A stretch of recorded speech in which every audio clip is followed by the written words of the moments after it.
Hello and welcome to Home Capital's series on home ownership. Buying your first house can be a daunting task, and in this series, we simplify the entire process for you. With this, let's shift our focus to some of the documents that you will require to look at post completion of the project.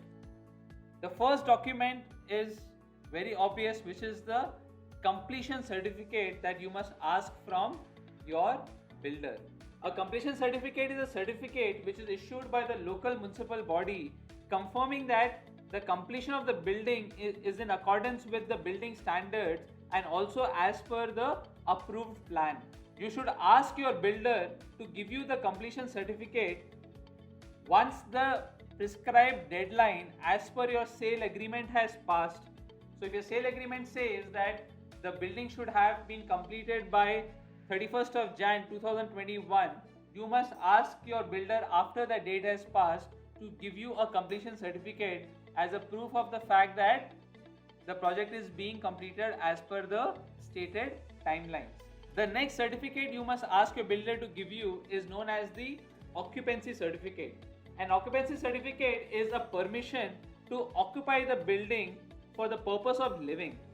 This certificate is issued by the local municipality body after the developer has submitted all necessary clearances such as electricity, water, fire, sewerage, etc.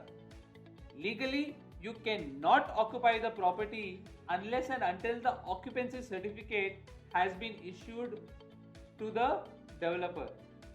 Basically, you are ready to move into the house only after the occupancy certificate has been issued. The occupancy certificate is an extremely important document because you should take possession of the house only after the developer gives you or shows you the occupancy certificate issued by the municipal authorities.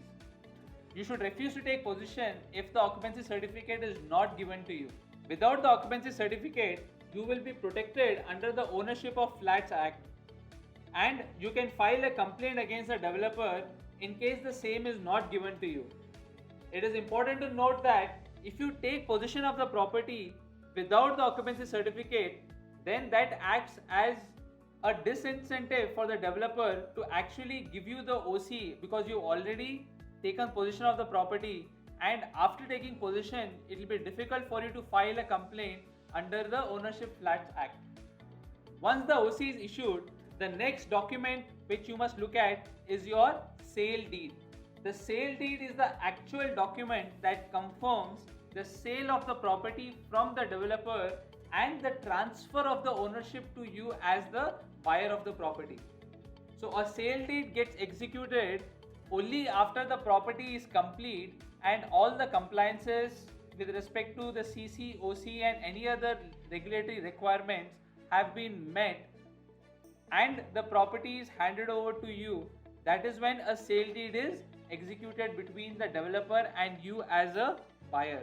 Immediately after handing over the possession of that particular property to you, it is not uncommon to have a maintenance services agreement between you and the builder, wherein the builder agrees to provide and maintain essential services for reasonable maintenance charges to be paid by you as a resident. Once the society is formally formed, the Resident Welfare Association is in place, then the maintenance work of that particular society is handed over by the builder to the society, and the society takes charge of the day-to-day maintenance of the property. Till then, the maintenance of the property is in the hands of the builder, and the builder will definitely charge you a certain reasonable amount which you will need to pay before you get possession of the property. Now, the amount you need to pay towards the maintenance is again mentioned as a part of the sale agreement that you executed at the time of purchasing the property.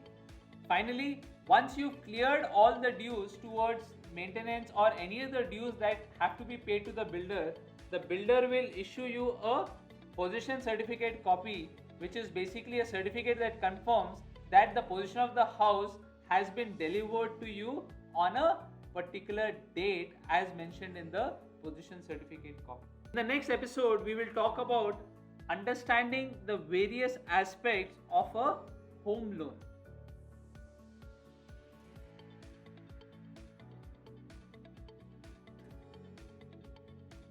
The Home Capital community assists and guides you successfully through your journey of home ownership. Join India's first community of home buyers and homeowners and take your next step towards home ownership.